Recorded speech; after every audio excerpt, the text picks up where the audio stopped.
you thinking about moving to Missoula, Montana or the surrounding areas? Well, make sure you pick the right real estate agent before you decide to buy a house. I've been seeing an influx of multiple offers on homes, and your agent needs to be aware of this and know how to win an offer.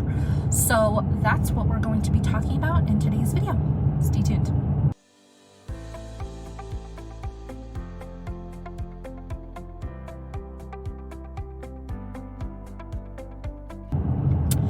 So I am in Stevensville, Montana. I will be driving north towards Missoula. So come along as I drive, and you see the little black cows. They're so cute. And you can't see the mountains in front of us because it is super smoky today. So it's been especially bad this year. And it's hard to capture in the video, but straight ahead we did have a lightning strike, and it hit a tree. And since the canopies, so the tops of the trees are so close to each other, it spread really fast. It started off at 1,600 acres and it's up to 3,000 acres right now. And they're projecting it to stop burning by Halloween. So it's going to be burning for a while. But anyways, so I'm seeing an influx of homes on the MLS, and multiple offers are coming back. Now, if you've been keeping track of interest rates, they are slowly coming down, and the Fed is supposed to meet, I believe, next week to discuss if interest rates are going to come down a little bit lower. Now, with that prospect, homeowners are coming out of the woodworks, and we're seeing multiple offers again. Not on every single home, but homes that are priced well. So, and unfortunately, like even in some of the Facebook groups, I'm seeing quite a few of, I've been losing offers, and I've been putting 5 offers on a house and I've lost every single one. I'm feeling discouraged from buyers, and it's really unfortunate, and I wish I could just like shake them through the computer. That's because your agent is not knowledgeable about how to win an offer. And there are some very little things that your agent can do to put you in front of the crowd. And surprisingly, it does not have to do with price. So what are some things to put you ahead of the curve? Of course, your highest and best offer. Money talks. But your buyer's agent can simply call the listing agent and ask them what is most important to the seller. Sometimes the highest price, so how much the seller will net at the end of the day, is most important to the seller. Sometimes it's not. Shockingly, it's not. Pause real quick. So that fire that I was talking about, this is the incident command center where all of the people that are working on containing that fire, they're all right there. So that's where they work from, and you can see the tents where they sleep, porta potties where they go to the bathroom. So it's pretty incredible setup that they've got going on, and it's been there for a couple weeks now. So anyways, going on. So the highest price is not always the most important thing to the seller. Sometimes it's a quick close. How quick or how slow can your buyers close? How fast can they go through the underwriting process? Sometimes the sellers need a rent back. So that's after closing, they will need a rent back for, let's just say, 60 days for this example. Sometimes that's most important. How flexible is your buyer with closing? Sometimes what's most important is the price, but then that the seller doesn't have to do repairs.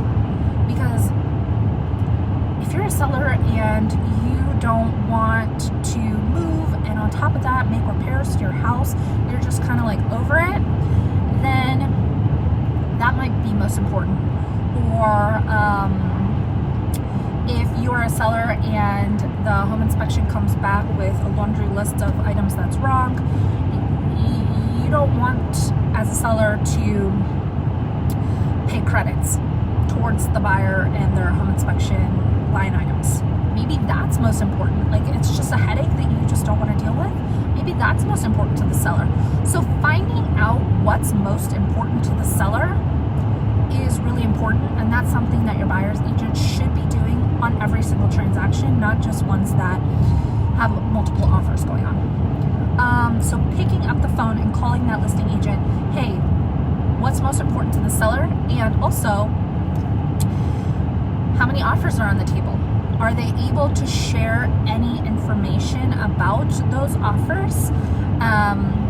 Maybe there's a deadline. Maybe you, as a buyer's agent, can put a deadline on your offer to put pressure on the seller. Sometimes that works, sometimes it doesn't. You have to feel it out. And your buyer's agent should be able to do that. So you write an offer and you need a response by 5 p.m. tonight. You write that into your offer. So just having those conversations with a listing agent is super important, and your buyer's agent should be doing that on your behalf. Next, your buyer's agent should be showing the listing agent that they are, one, personable, that two, they are willing to work with them and the seller to get it done, and three, that they could communicate well. Just showing that you, as a buyer's agent, are professional and can get it done, get it to the closing table, is super important for a listing agent. And that's how you build your reputation as an agent in the community. And I have seen in multiple offer situations, you'll see who the buyer's agent is on each one. And if all the offers are on par with each other, the listing agent and the seller will pick the buyer's agent that they like, that communicates well, and that can get the job done. And your buyer's agent should be portraying themselves as such. So just another thing that your buyer's agent should be doing for you if you are losing in a multiple offer situation. Okay, something else. Your buyer's agent should be, if you're okay with it, including an escalation clause. So that means that you are willing to pay up to X dollars at increments of X. Let's just go with an example. So the house is listed for $600, but you are willing to go to $620 in increments of $5,000. So let's say that there's another offer that comes in at $605. Cool. Then you're willing to go to $610. And they do increments of $5,000 until your max is $620. So you can include that to show that you are serious. But your buyer's agent needs to tell you what your options are, and that is one of your options, is to include an escalation clause. Now, if you're watching this in a different state, here in the state of Montana, you are allowed to do escalation clauses. In other states, you are not allowed to. So keep that in mind. Next. Whether or not an offer is written correctly is huge. So if an offer is poorly written, or there are missing parts, or signatures are in the wrong places, that just shows that your buyer's agent isn't professional, doesn't have attention to detail, and that could be hurting your offer. So there's that. Then some other things that your buyer's agent can be doing is to provide some, I'm not a fan of love letters, but what a love letter is a letter from the buyers to the sellers, basically saying how they love the house, and basically it's a kiss ass from the buyers to the sellers.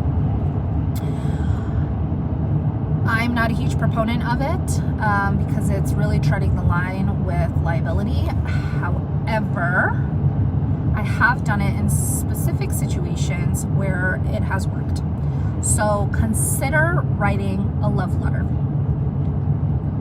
Next, your buyer's agent should be talking about your options. This is Florence, by the way. Should be talking about your options for a specific property on what would make a good offer in terms of the terms, the contingencies. Like, the more contingencies, the more doubt in a seller's mind that you can get to closing. So maybe limiting your contingencies, or I'm all about a home inspection. I will push it 99.9999% of the time. However, instead of having a 10-day home inspection contingency, I will have a 5-day home inspection contingency. But I will work with my buyers to make sure that we have done our due diligence in a shorter amount of time. Why? Because I am a problem solver. I kick ass during those contingency times and make sure that my buyers have all the information that they need in order to move forward or in order to cancel the contract. So there are little things that your buyer's agent can do to win you an offer. And if you are losing time after time after time, it is time to get a new buyer's agent. I mean, there's no way about it. Like, if they just tell you, well, your price isn't high enough, that's BS. That if you put in 5 offers, that might be the case for like 1 or 2. That's why you lose, because you are not the highest offer. I don't believe it. Like, I don't believe it. If it was 5 out of 5 because you're not the highest price, that's bullshit. And you need a new buyer's agent. I'm Diane Filkins, a realtor here in Missoula and Ravalli County in western Montana. Now, I know how to win in multiple offer situations because I have done it so many goddamn times. I've been a part of over 1,000 transactions. I have seen it all. Maybe not like all, but like a lot. And I know how to get creative. I know how to problem solve. I know what will win. So if you're not winning in an offer, multiple offer situation, get yourself a new buyer's agent right here. Call, text, email me. All my contact information is in the description box below. Of course, if you have any questions or if you'd like to add to the conversation, did I miss something? I probably did, because I have like an extensive list of things that I personally do to get my buyers into a home, especially a home that they love. I will get you in, because I can seem sweet and sometimes I'm very introverted. But the claws come out when when my buyers love a house and they want into it. I got you. I got you, because I'm fighting as if I am fighting for my own family. Oh yeah, that's another thing that we do. If you are really serious and you love a house and you want into that house, something that I will suggest that we do, and I'll tell you what the pros and cons are, is to increase your earnest money. Now, usually it's 1% of the purchase price, but if you're really serious and we're in a multiple offer situation, we'll increase it to 2% if you're able to. But you better believe that I will make sure that we have outs in the contract where you are able to pull out of the contract and not lose your earnest money. I will fight tooth and nail for your earnest money, because I hate losing money and I don't want my buyers to lose any money. Like, I will fight tooth and nail. And knock on wood, which I don't have any wood here, I've never lost earnest money before. So I want to keep that track record with everything I got. Anything else I'm missing, leave me a comment down below. If you have any questions, of course, leave them down below. Call, text, or email. I would love to represent you.